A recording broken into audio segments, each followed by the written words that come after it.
The time has almost come to learn to solve systems of linear equations. In this video, we state a few preliminary definitions and theorems.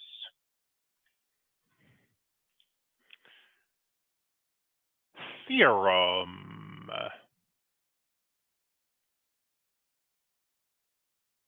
Every matrix is row equivalent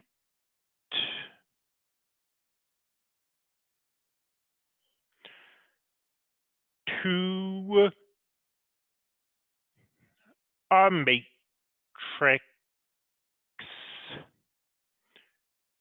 in row echelon form. This is very important. The process of solving systems of linear equations, as we've outlined it, is as follows. Start with the system, store it as an augmented matrix, perform row operations on the matrix until it's simple,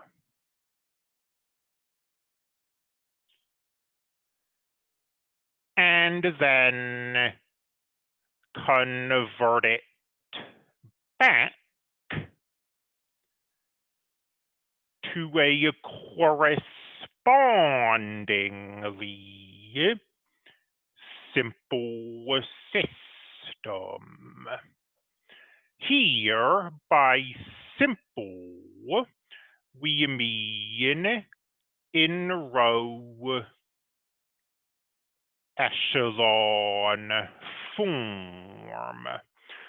We'll deal with reduced row echelon form later.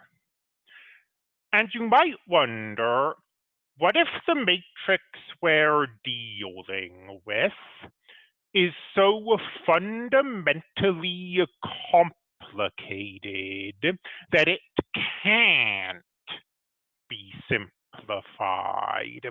What if the 3 row operations we have simply aren't up to the task? And this theorem says that can't happen. This matrix, no matter what it is or how complicated it is row equivalent to a simple matrix.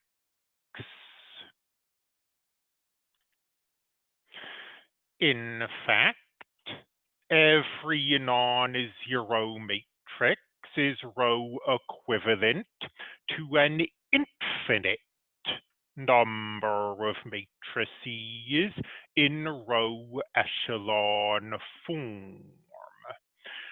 Say you have a matrix in row echelon form. For example, 1, 2, 0, 0, 1, 3. We could take any row of this matrix and multiply it by anything. For example, we could multiply the first row by 3. 3, 6, 0. 0, 1, 3. This is an elementary row operation, so these are row equivalent, and this particular elementary row operation, multiplying a row by a constant, doesn't break row echelon form. This matrix is still in row echelon form. Instead of 3, we could have multiplied by any of the infinite real numbers, and we'd have gotten a matrix in row echelon form, giving us an infinite number of row equivalent matrices in row echelon form. Now, looking at this matrix, we could take this second row, multiply it by -6, and add it to the first row.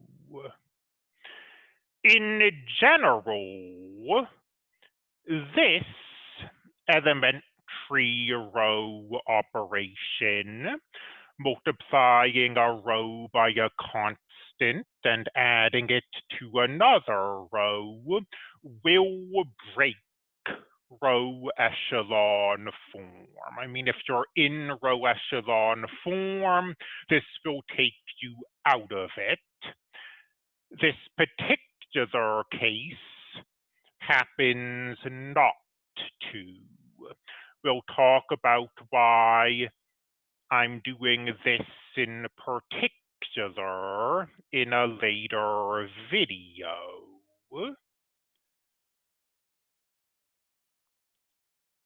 But this matrix is also in row echelon form. Now, remember that the leading entry of a row is the first non-zero entry in that row. So the leading entries of this matrix are this number in the first row, this number in the second row. The leading entries of the second matrix are this and this. The leading entries of the third matrix are this and this. So you have 3 matrices, all in row echelon form, all row equivalent to one another, and the leading entries are different. I mean, we have a 1 here and a 3 here, but they're all in the same position. This is an example of the following theorem. If 2 matrices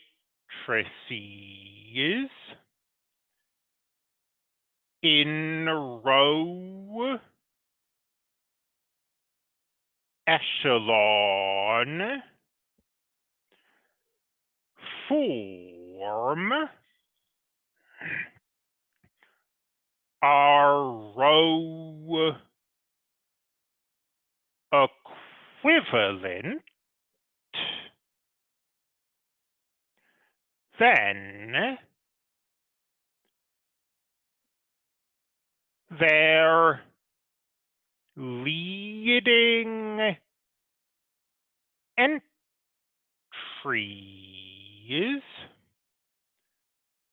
are in the same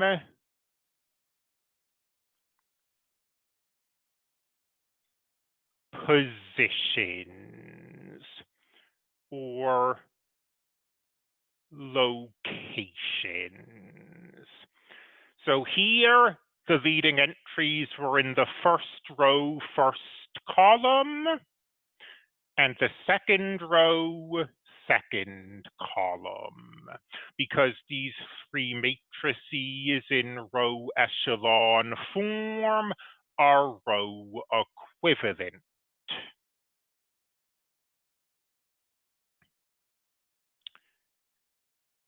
Definition.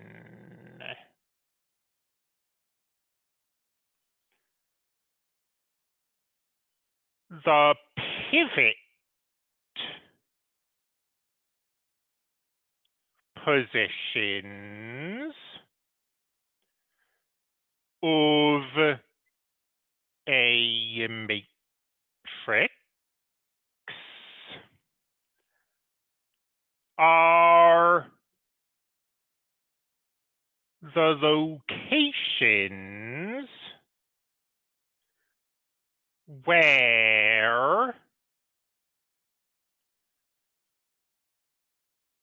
the leading entries will be once we have used elementary row operations to put the matrix in row echelon form. So this definition is well defined. Given any matrix, the first theorem we presented in this video says it is possible to put the matrix into row echelon form using row operations.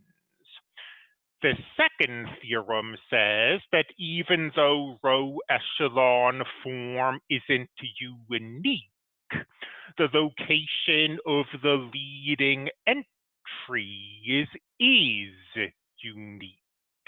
So however you would do this, the leading entries will show up in the same location.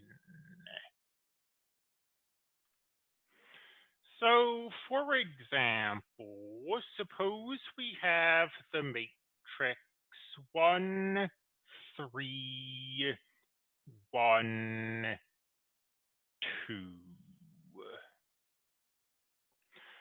We haven't yet learned how to put matrices into row echelon form, but looking ahead a bit, if we take this first row, multiply it by -1, and add it to the second row,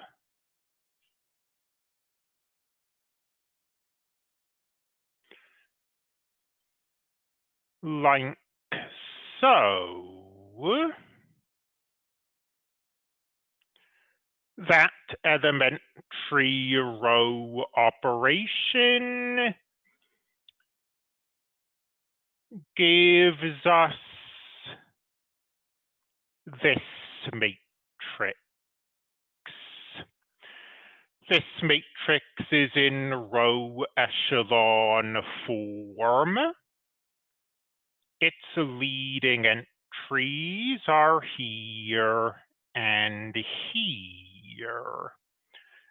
So the pivot positions of this matrix are those locations. And it's not possible to just look at a matrix and go into it knowing the pivot positions.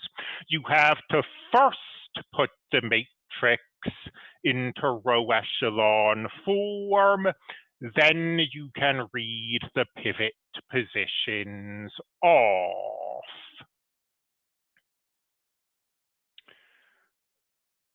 One final definition before we bring this video to a close. The pivot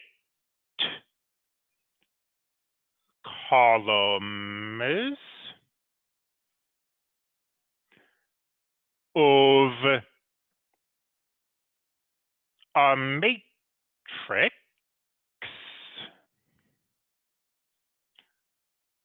are the columns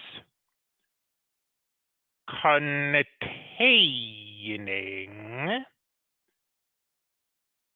the pivot positions. So referring to this example, both these columns are pivot columns. This column has a pivot position here. This column has a pivot position here.